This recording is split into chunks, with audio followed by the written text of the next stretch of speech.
thank you so much, everybody, and welcome, everyone. It's really nice to be on this second call today. Once again, I see a lot of familiar names. Jesus Perez, for example, really great to have you here. Also, some people that were also on the original call. And I actually wanted to start there. We really loved the energy on the call. For us, it was a pretty important moment. And we really appreciate the support you gave us and the energy that everybody's giving us on Discord. You left us all on a big high, so thank you so much for that. And really excited to be sharing more with you today. And we wanted to start actually by doing a quick recap of what we did on the prior call, maybe for the benefit of those that couldn't make it. So last call, we touched on 3 fundamental points. The first one was the Kelly curves, which is a new type of bonding curve.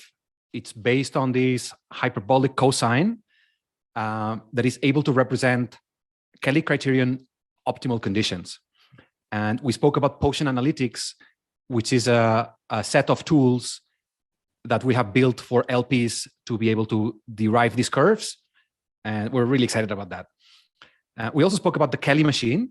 You can think about the Kelly machine as an automated capital manager that has the advantage that when it trades with the market, it always does so at Kelly optimal conditions, Kelly criterion optimal conditions.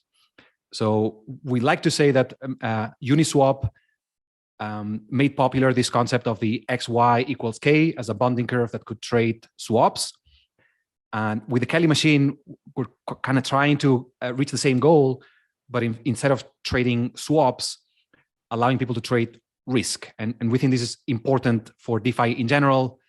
If you want to have market stability and people managing their risk properly, you need LPs not to go bankrupt. And that's the big idea for the Kelly machine, sustainable alpha. And then finally, we spoke about Potion Unlock, which is a new way for teams to transfer all the code that they've worked on to the community in an aggressive way. And we spoke about the differences between progressive decentralization versus aggressive decentralization. And we were actually really excited to disclose this. And we were wondering what the reception was going to be. And I think our impression was that people got pretty excited. So that was great. And I see a lot of energy on the Discord about the NFTs. And we are excited as well. And we're going to be releasing more information on that very soon. So this is kind of where we are in kind of our release plan. So a couple of weeks ago, we had the first call where we announced all of this together with Potion Unlock. Today, it's all about demoing the product. So you're going to be seeing how you can actually buy an insurance contract. We're also going to be looking at how you actually sell one, how you become an LP. And hopefully you guys are going to like it. We're very excited about it. Initially, actually, we wanted today to do a demo of everything. We wanted to demo the web app and also the Potion Analytics. But we did some rehearsals and it was just too much. And we thought that people were going to either fall asleep or not understand much. And it was going to be a missed opportunity. So we decided to actually do it in 2 steps. So today we're exclusively looking at the Web3 app. And then in a couple of weeks, we're actually going to be demoing the more kind of mathematically intensive stuff. So for those of you who are into risk management or are risk practitioners, you don't want to miss that call in a couple of weeks.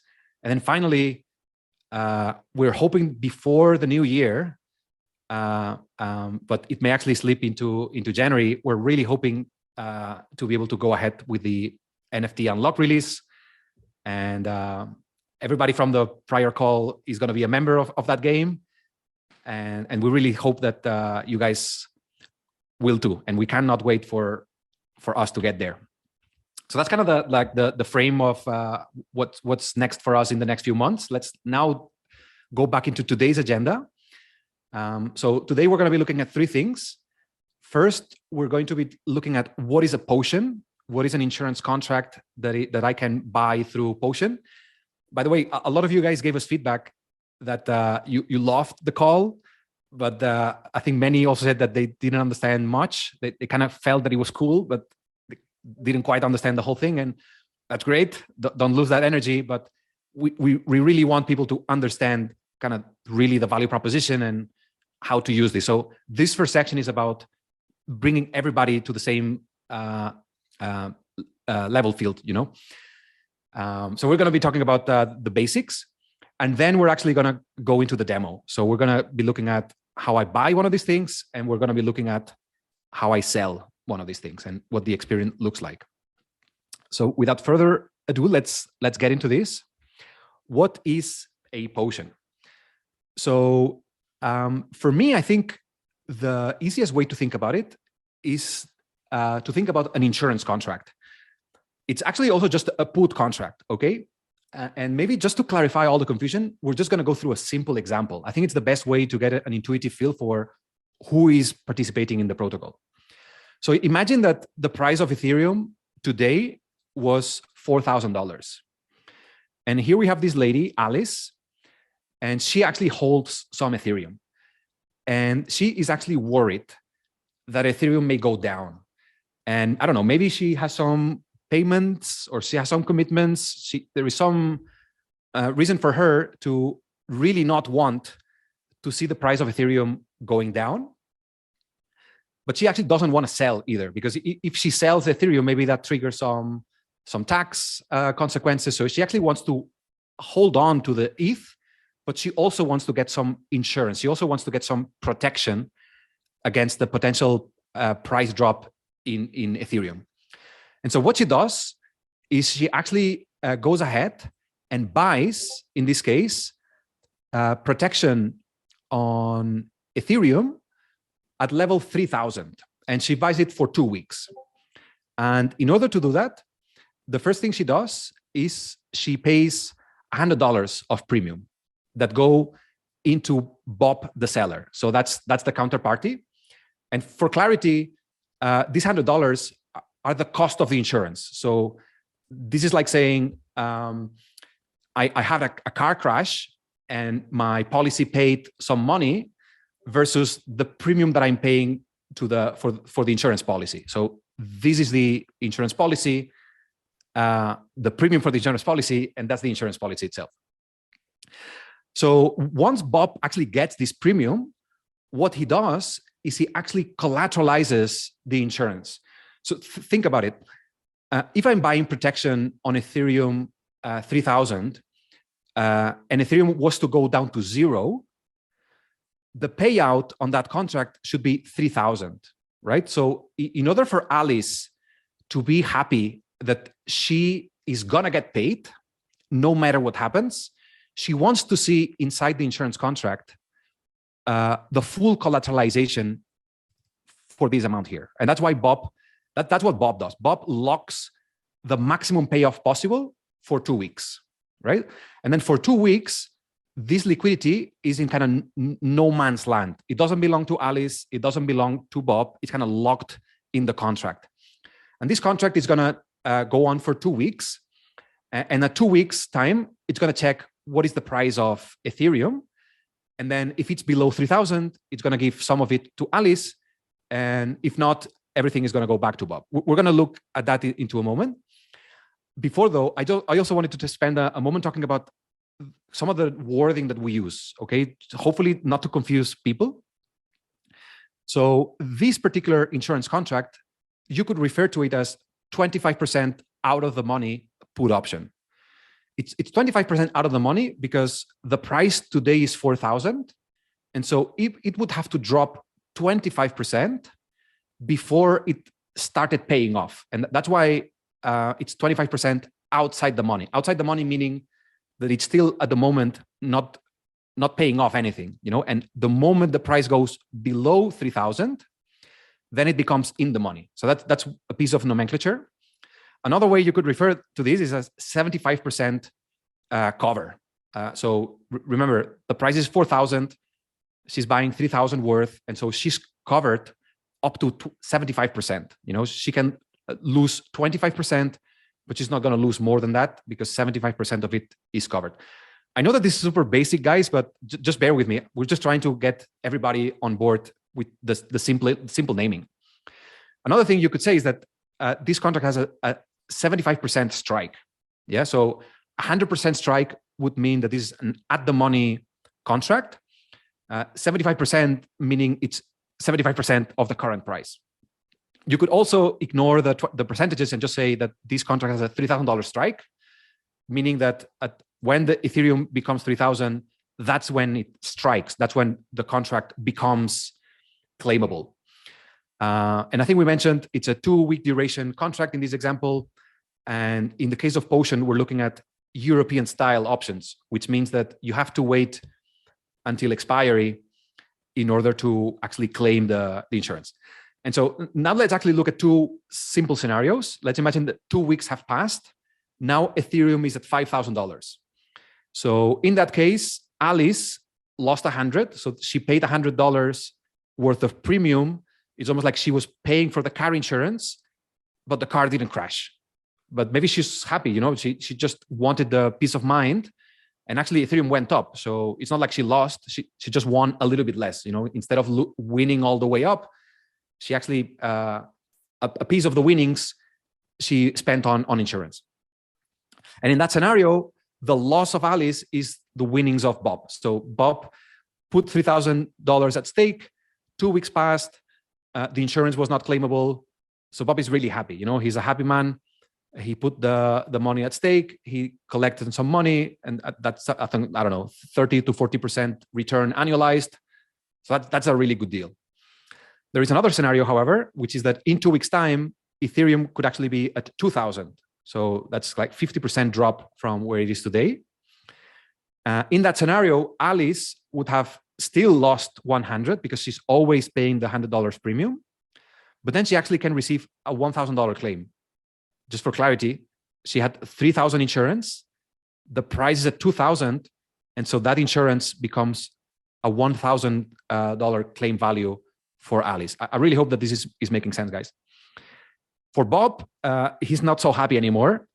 He did collect the $100 of the premium, but he actually had to pay $1,000 to Alice as part of the insurance. So he's only gonna receive back $2,000. So he actually made a significant loss on this particular operation.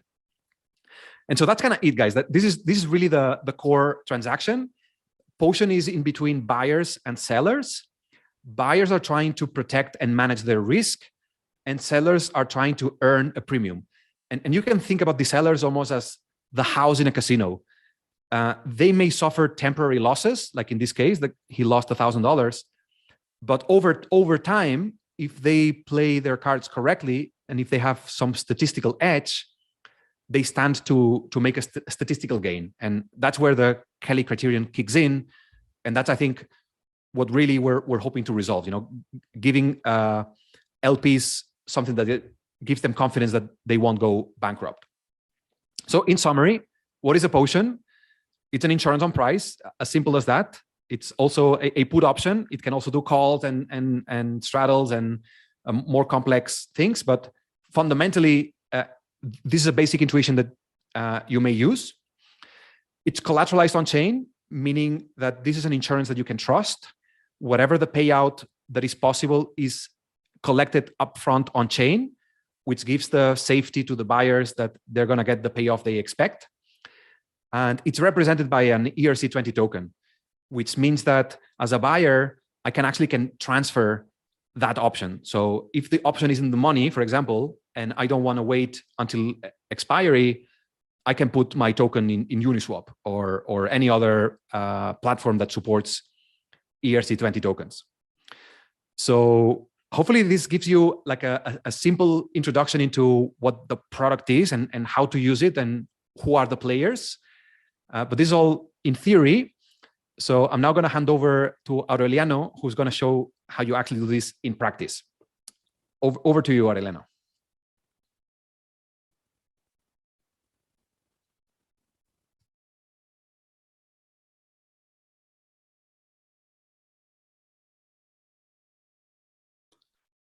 Okay, guys.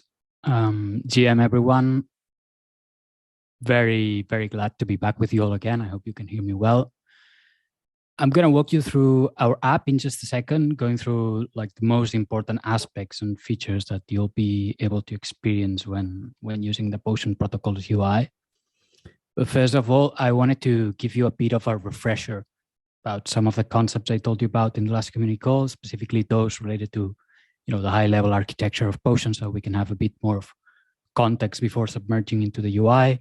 So in essence, the fact is that Potion is a decentralized insurance marketplace, and as Alpha Block said, this is price insurance we're talking about. In a nutshell, a financial instrument that pays you back when volatility is high and your crypto assets crash. The more they crash, the more the insurance pays you back. So this marketplace, this protocol has two types of participants or users, as Alpha Block was saying. One hand, we have the buyer of the insurance, let's call it simply the buyer, who is interested in paying some premiums in cash in order to acquire this price insurance for some crypto assets.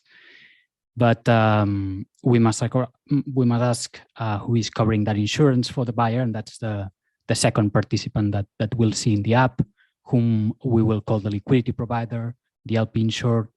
That will be the person that sells the insurance. And yeah, as you know, why would he do it? Basically because the LP is interested in receiving the buyer's premium and gaining this yield in exchange for putting liquidity at risk. So the protocol's typical flow is easy. The LP deposits some liquidity in the pool, in the smart contract. It's available on demand 24/7. When some buyer comes to the contract looking for insurance, he will be asked to send the premium. Say the buyer is buying at the money insurance for 1 ETH.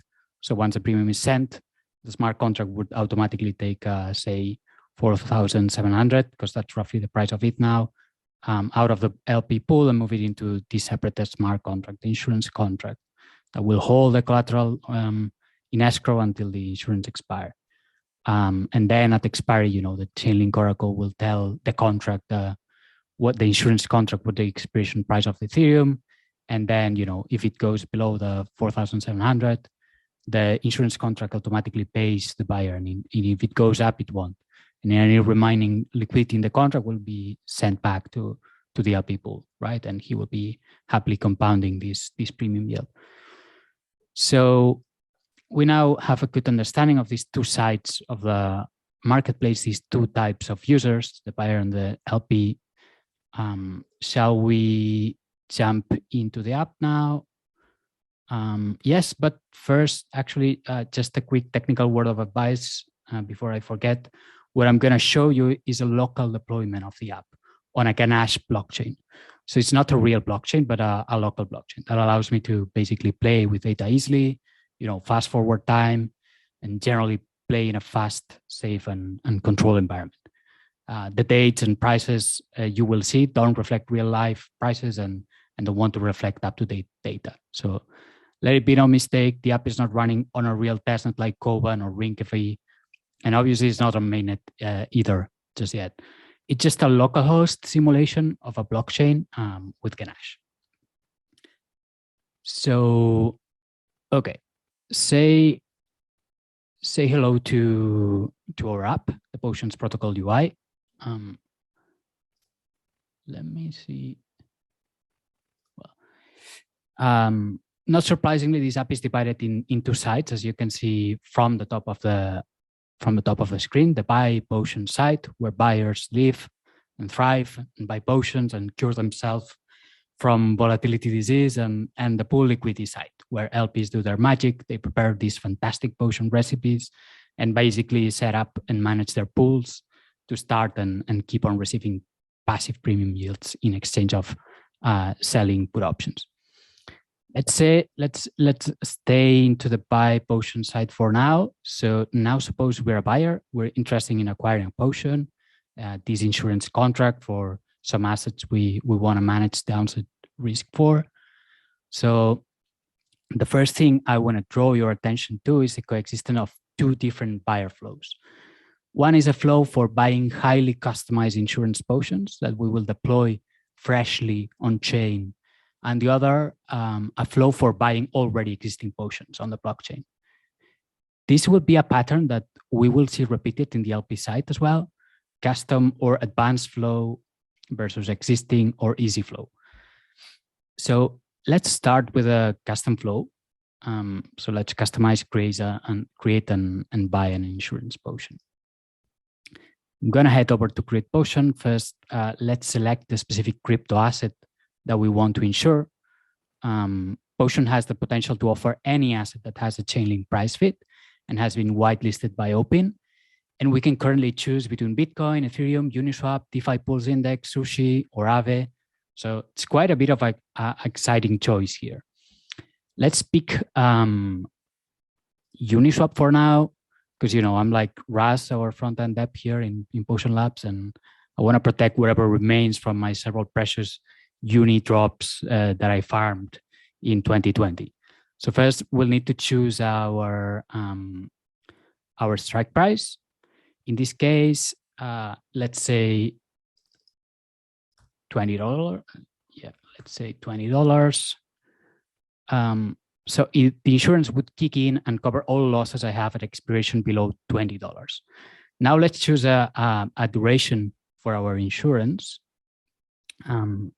Say 10 days from now.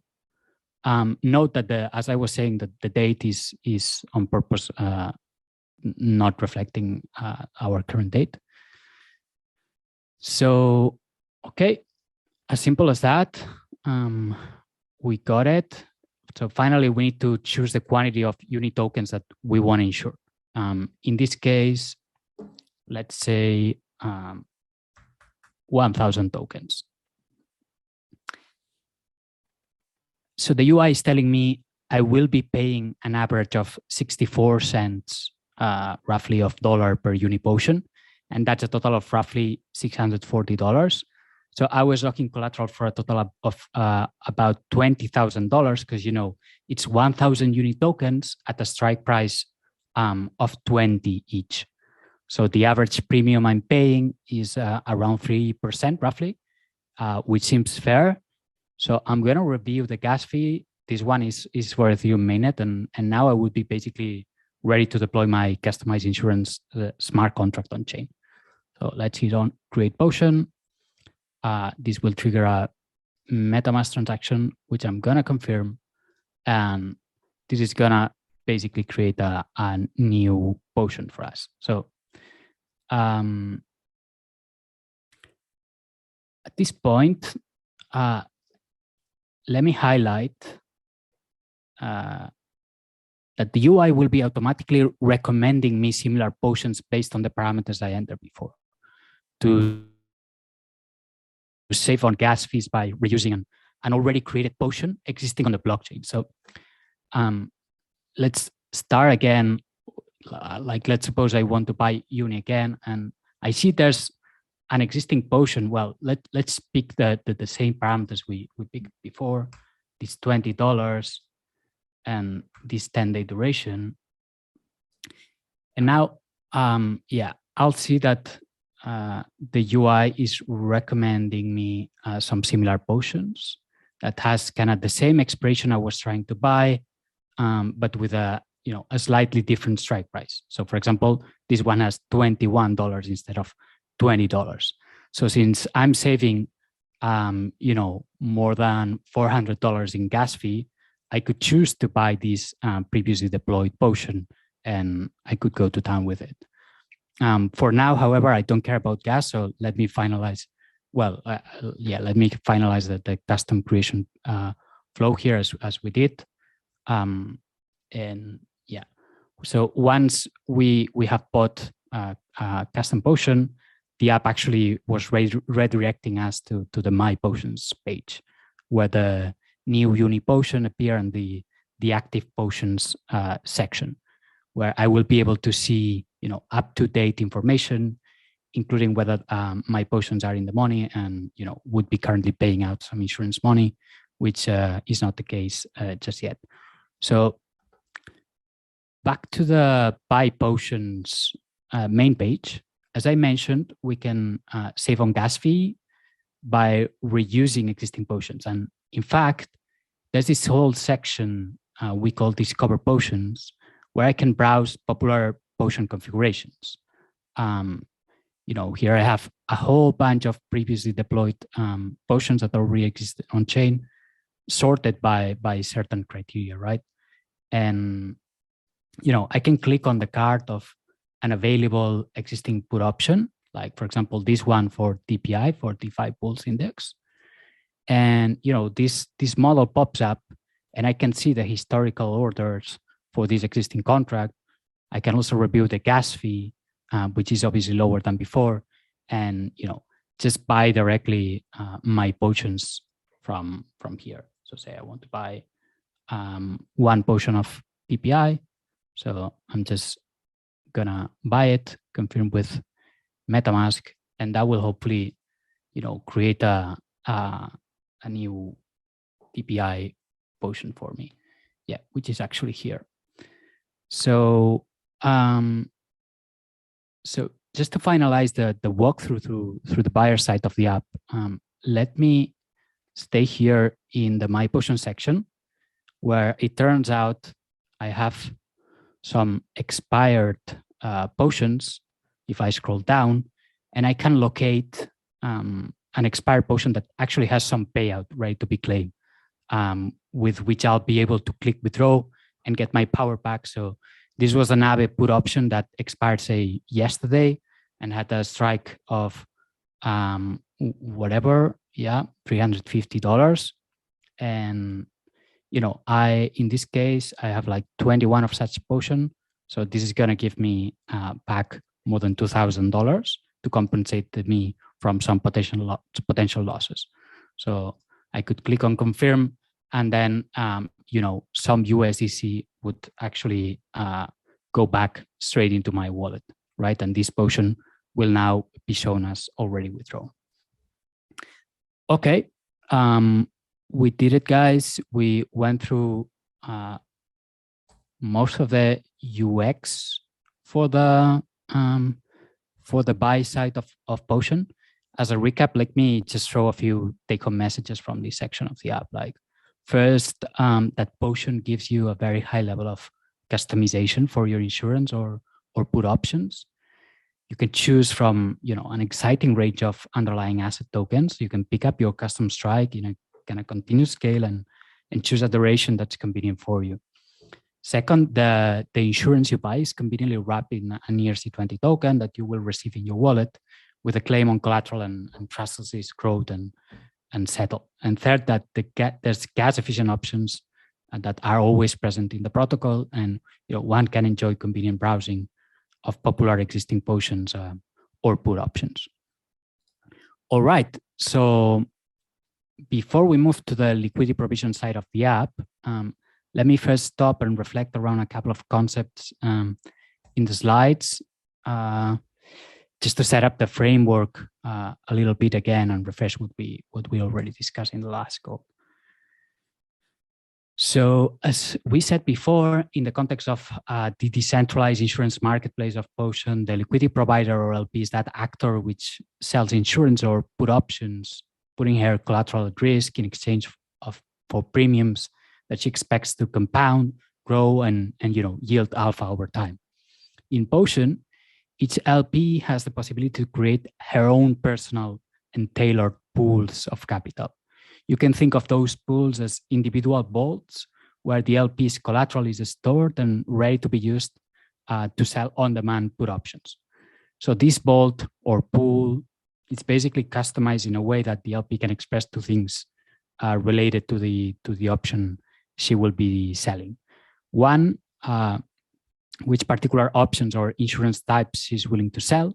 So basically for which asset, cover level, and duration her capital can be utilized. And second, which bonding curve will be used to price the insurance sold.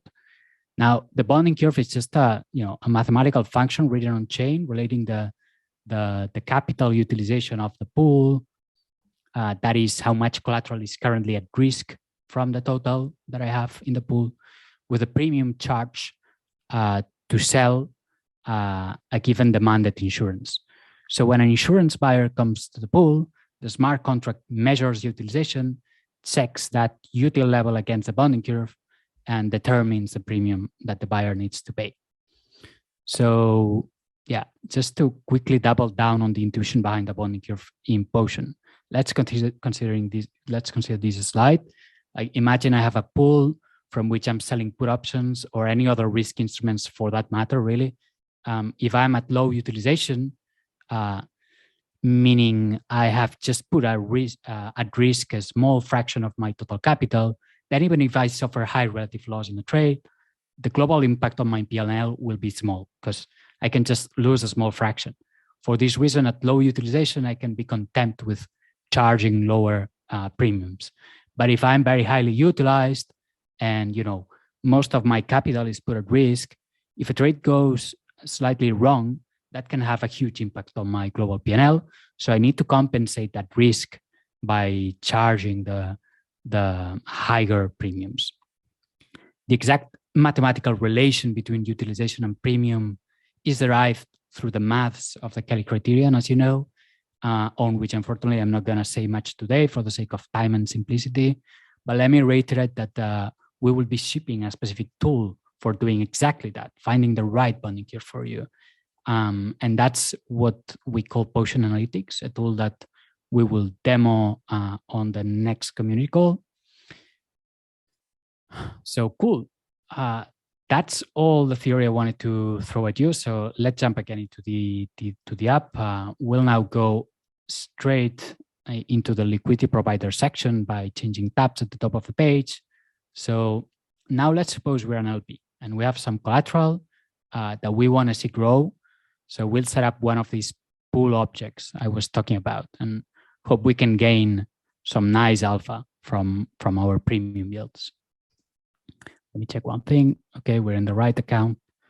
As I said before, here on the LP side, we will also have these two coexisting user experiences. One is going to be based on maximum customization of my pool, and it's targeted to more sophisticated LPs that are comfortable playing with Potion Analytics. The other is based on social trading, targeted at more entry-level LPs who will be able to comfortably browse through the most popular pool configurations and kind of piggyback on the most successful LPs. So let's start with the custom pool creation flow first. Clicking on Create Pool, the first thing we need to indicate is how much collateral we want to deposit in the pool. Since we will be selling cash settled options with the pool, the collateral is provided in stablecoin and not in the asset that we're issuing. Since well, anyway, since we can be reached in a local testnet, let's provide $100,000 of USDC. Next, we can select all the instruments that we want to sell put options for from this newly created pool. Notice that I could select multiple assets for the same pool. And this is a feature we're incredibly excited about because it can increase the capital efficiency to levels currently unseen in DeFi liquidity provision, we think. But for now, and for the sake of simplicity again, let's start by creating a single asset pool, okay? And let's actually choose Ethereum. So let's now set up a maximum strike price or cover level and duration for the put options or potions we're gonna sell on this asset. So if I set the max strike to 120%, for example, I'm offering to sell anything up to and including 20% in the money puts. But let's actually choose a less risky option and set 80%. So we're gonna sell 20% out of the money puts or insurance contracts. Let's set our max duration to something like 15 days so that the longest expiration we're going to be willing to sell insurance for is 15 days. Now, we're going to need to set up our bespoke bonding curve that we want to apply to the pool, right? And by adjusting the 4 parameters on this equation, nice equation shown here, I can basically set up the risk reward profile I am most comfortable with for the instruments that I've chosen in the previous panel. The curves can actually be derived within Potion Analytics, where I can backtest and customize curves until I find one I'm in love with. Let me actually do a quick sneak peek into Potion Analytics, where I have actually pre-computed a nice and safe curve for Ethereum. As you can see, 20% out of money, that means 80% cover or insurance level, and 15 days duration. I won't be getting into the details of how this amazing curve designer works, because that's going to be the meat for the next community call, as we said before. For now, I'm just going to limit myself to copy the parameters of my custom bonding curve into the web app, so that we can continue with the creation of our pool. So a parameter, it's going to be 0.027. Actually, no, 0.027. Yeah, oops, 0.027. The B parameter is 139. So let's put here 139. The C parameter is 536. So let's put here 536. And the D parameter, as you can see, is 0.009. So let's go ahead and put 0.009. Oops, 0.009. So the interpretation of these parameters will come, later on this future community call. So yeah, before finishing the process, we can verify the parameters again. We can review the instruments. We're going to be selling put options for our pool. We can check the estimated gas fee, and we can deploy the curve on chain. So let's go ahead and confirm the transaction. And now this newly created pool will be shown under my pools section. Okay, I think it's this one. Yeah. So within my pools, we can see the details for each of the pools under our control currently. If we go inside the car of any of the pools, we'll be able to check information about the pool and manage it. So let's select this other pool. This is a Bitcoin pool I had previously created before the call. I have simulated transactions so that this pool has been selling put options for almost over a year now. So in terms of information, we will see the real-time evolution of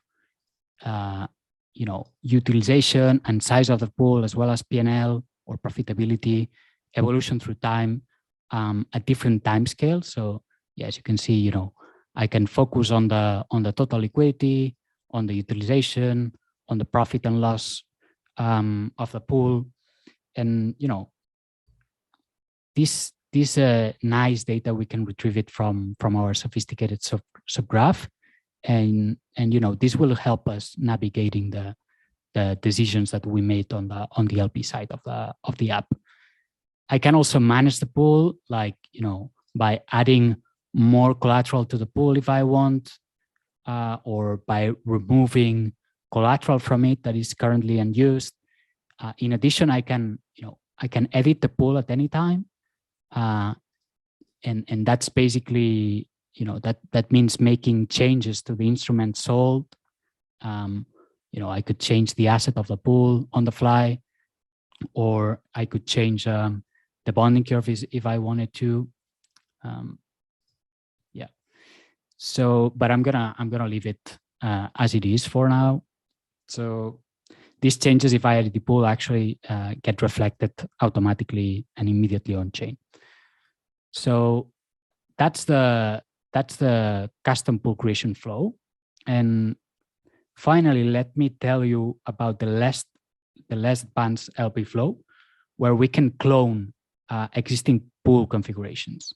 This is the discover pool section that allows me to browse popular pools based on which ones are currently most used, which ones have the most collateral committed in it, or which ones are actually the most profitable at the moment. So Suppose I'm a less advanced LP who doesn't have a specific criteria for the instruments I want to sell put options for, or the curve I want to use. I'm actually gonna switch account. So you will have to imagine that I now transform from the sophisticated LP into this entry-level LP. So yeah, so basically, I don't know a ton about options, but one thing I know though is that, there's some pool. For example, this one over here, this is the one that we were checking before. It's the Bitcoin pool we examined from the expert account. So now I'm this entry-level LP, and it seems that this pool have been doing very good lately in terms of profitability, and also is the configuration that's most popular in terms of usage. So I'm gonna go ahead and clone this same pool configuration for my easy LP experience. So when I click on an individual card, I go into this page where I can review again the past performance of the pool. If I want to get into the details of what is the instrument sold by this pool, what is the bonding curve that it's using, it's this purple one. And I can analyze the parameters, and that can help me make a decision on whether I want to invest in this template or not.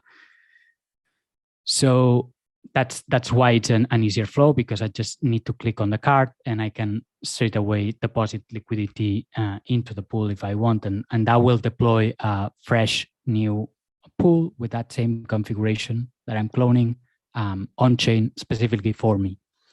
So at this point, although I know you must all be pretty tired of me, let me just highlight one last feature I find very useful for this particular flow of the entry-level LP of cloning a pool. So when I'm inside a pool that I want to clone, there's this feature. I'm talking about the emerging bonding curve, which is this green dashed curve we see in the plot that helps me a lot, right?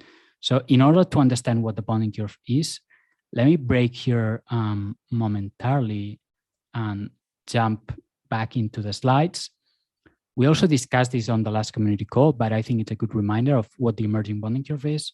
So each LP has its own pool with its own utilization level and its own bonding curve, as you can see on the left, right? When a buyer comes to the Potion protocol, he's not actually buying from just one of those pools, but instead, his order is being split across many pools in order to obtain the smallest premium possible. This is done through the router algorithm, on which I'm not going to provide detail just now, but the point is that the router allows the buyer to interact with this array of pools in a coherent manner. So from the perspective of the buyer, the experience is as if he was interacting with a gigantic unified pool, which has a market aggregated bonding curve, what we call the emerging bonding curve. So back to the app, the emerging bonding curve is telling me what's the current average curve being used in the system for that particular instrument sold by this particular pool configuration I was trying to clone. Why is this info useful or relevant? Well, because it allows me to get a feeling of whether this pool I want to clone is more aggressive, cheaper than the market average, or more conservative, expensive, without actually knowing anything about how to derive bonding curves or use Potion analytics or any sophisticated thing like that. So yeah, as I was saying, when I click on add liquidity, this will basically deploy a fresh new personal pool on chain for me based on the existing recipe I just reviewed. So yeah, here it is. This is now my new pool that's starting its trading history, and we'll see how it goes. Hopefully it will do as good as the template we used. Nice. So we made it, guys. This time for real. We have completed all the flows I wanted to show you in the app. There are still some hidden gems and perks here and there, but I feel that was a lot of for one seat. So we'll leave it here. And before finishing, let me recap briefly on what we saw from the LP side of the web app. we saw that LPs can select multiple markets to sell insurance for, customizing the exposure they want to get to a specific crypto assets. LPs can set up their own custom bonding curves, reflecting a bespoke risk-reward profile of their choice, or actually copy it from other more advanced LPs if they decide to go into the social trading mode. LPs can also manage their liquidity in a non-custodial trustless way, having individual utilization levels independently from all other LPs, right? So that's all I had to say for today. I know it was a lot, but I hope you enjoyed the eye candy and kind of managed to follow me reasonably well through all the user journeys in the Potion app. Yeah, thanks for your attention, and let me hand it back to Alpha Block now in case he has some closing remarks or announcement. Tell us, are we gonna whack me, Alpha Block? Thank you so much. I really hope so. So let me share my screen really quickly. And I hope that you guys can see the screen. If somebody can maybe quickly say something on the chat. Okay, thank you so much, guys. So this was a lot, but I want to do like a brief recap over what we saw today, top to bottom. We did like a really brief intro into what the basic product that you can buy is, which is just an insurance, a way to manage your risk for buyers, and a way to get sustainable alpha for LPs. We saw the buyer flow. We saw two flows, one for people that are maybe entry, like getting started, and one flow for maybe more advanced people. And the same thing for the LPs. We have a flow that's simple and one that is more customizable. And hopefully you get the idea here. We're trying to make the platform accessible, whether you're a novice or you're sophisticated. We want you to find a place in the platform. Another thing that we want the platform to be, as we said last time, is community owned, and not just community owned, but community operated. And you guys, the OG community and the people that are attending these calls, play a really incredible, important role in that.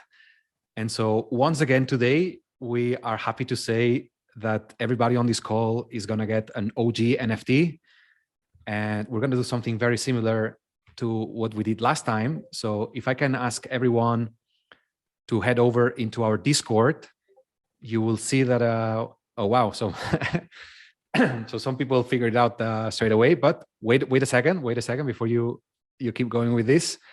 This time around, we actually ask you guys to maybe drop a question here or drop a comment about what you saw on the presentation.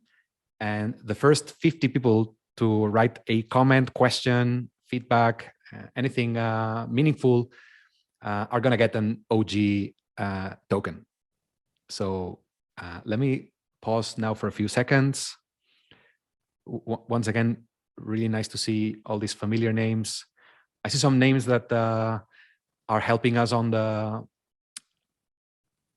post. So I actually want to use the chance to invite everybody who's interested in reviewing our announcement post. You can participate. We want this announcement post to be decentralized itself.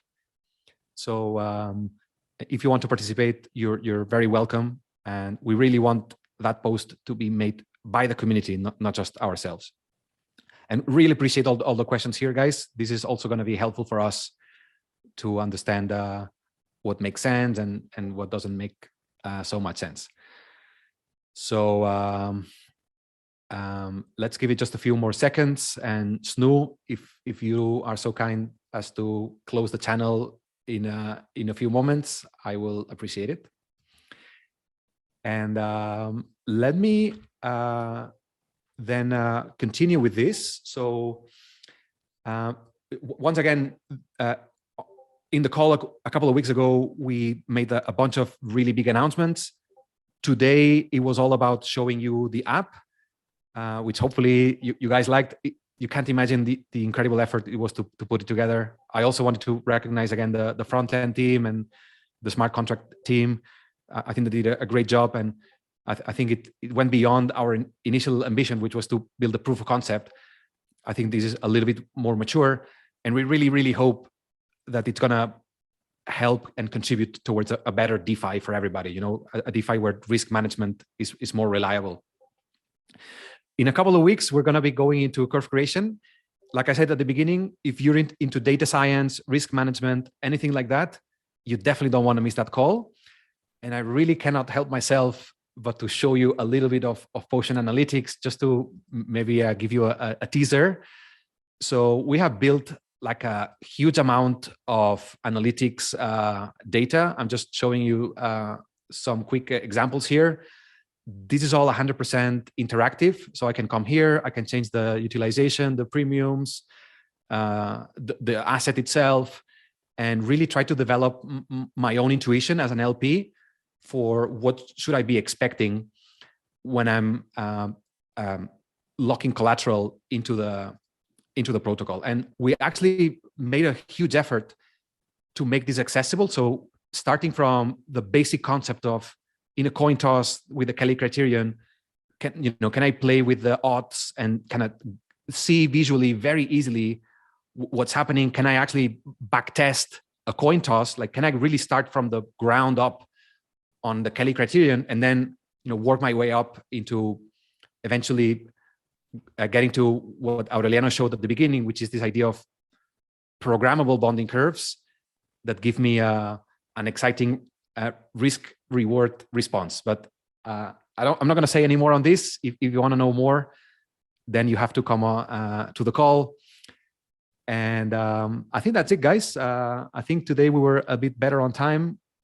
So opening up to Q&A, as well as any comments, reflections. The floor is yours, guys.